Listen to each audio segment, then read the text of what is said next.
14년 만에 남남으로입니다. 배우 이범수 씨가 14살의 연하의 아내와 14년 만에 결혼한 지 또 13년 만에 각자의 길로 또 이렇게 가게 됐다는 안타까운 소식 전해드립니다. 좀 놀랐습니다. 이범수 씨가 한국과 또 발리를 오가면서 가족들과 잘 살고 있는 줄 알았거든요. 네, 일단 두 사람 이 영어 선생님과 배우 그러니까 제자로 만나서 사랑을 싹틔우고 결혼의 꼬림까지 한 케이스인데요.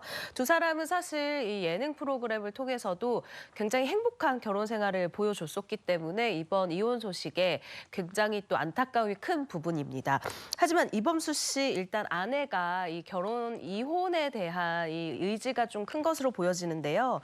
일단 먼저 아내분이 이범수 씨에게 협의 이혼을 요구를 했고 끝내 협의에 이르지 못해 결국 이혼 조정을 통해 14년의 결혼 생활의 마침표를 찍게 됐다라고 할 수 있습니다.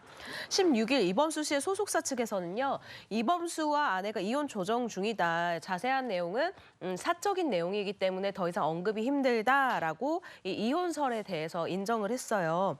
이범수 씨 이 아내분 역시도 한 매체를 통해서 이혼 조정 절차를 밟고 있다. 그리고 다음 주 초쯤에 처음으로 첫 기일이 잡혀 있다라고 인정을 했고요. 상황이 좀 정리가 된 후에 전달을 드리겠다. 나도 좀 상황이 많이 안 좋았다. 심력 끼쳐 죄송하다라는 입장을 전했습니다.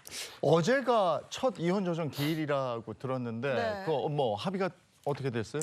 뭐 이혼을 두고 여러 방면에서 대립하고 있다고 그렇게 전해지고 있었는데 사실 대립할 기회도 없었을 것 같아요. 왜 그러냐면 이 첫 번째 조정 기일에 이 아내는 이 발리에 있어서 이 법정 대리인이 참석했어요. 당연히 법정 대리인 참석해도 됩니다. 그런데 이범수 씨 측에서는 아예 참석하지 않았다 그래요. 그러니까 뭐 어떻게 보면 뭐 대립하거나 조정할 그런 뭐 기회도 없었다고 볼 수 있는데 여기에 대해서 이 아내가 굉장히 좀 심기가 불편했던 것 같아요. 작가 이강수의 소설 흙의 구절을 인용해서 본인의 심경을 대변했는데 좀 셉니다. 다른 모든 것보다도 죄를 짓고도 부끄러운 일을 저지르고도 불킬 줄 모르는 상판떼기는 무엇이요? 굉장히 센 그러나 이게 소설의 구절이라고 다시 한번 말씀드리겠습니다. 네. 그런데 이범수 씨 이혼과 관련된 보도가 이번이 처음도 아니잖아요. 지난해 12월에도 한 차례 이혼설이 불거졌는데요. 이때는 사실 기사 제목들이 이범수 씨의 아내가 이범수를 저격했다라는 이야기로 이제 제목이 좀 뽑혔습니다. 그 이유를 살펴보면 지난해 이 SNS의 이 아내분이요. 내 첫 번째 챕터가 끝이 났다라고 하면서 이 글에 이범수 씨의 이 SNS 아이디를 태그를 한 거예요. 그러니까 보란 듯이 이제 이 글을 썼다라고 해석이 되는 부분인데요. 그러면서 나는 이 내 친절을 받을 자격이 없는 가장 가까운 사람에게 친절을 베푸는 것을 그만두기로 결정했다라는 이 영어 문구가 담긴 이 영상을 남김으로써 두 사람 사이에 좀 균열이 생겼구나라는 걸 대중으로 하여금 알게 되는 부분이었습니다.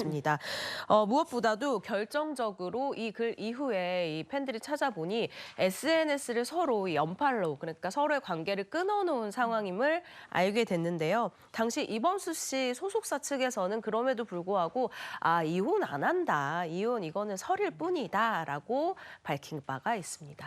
이혼설이 불거진 지 3개월 만에 이혼이 공식화된 건데 지금 두 사람은 어떻게 지내고 있습니까? 한 가족이 두 가족이 됐어요. 이범수 씨는 아들하고 서울에서 지내고 이 아내는 딸과 발리에서 지내면서 서울을 오가고 있는 것으로 그렇게 알려지고 있습니다.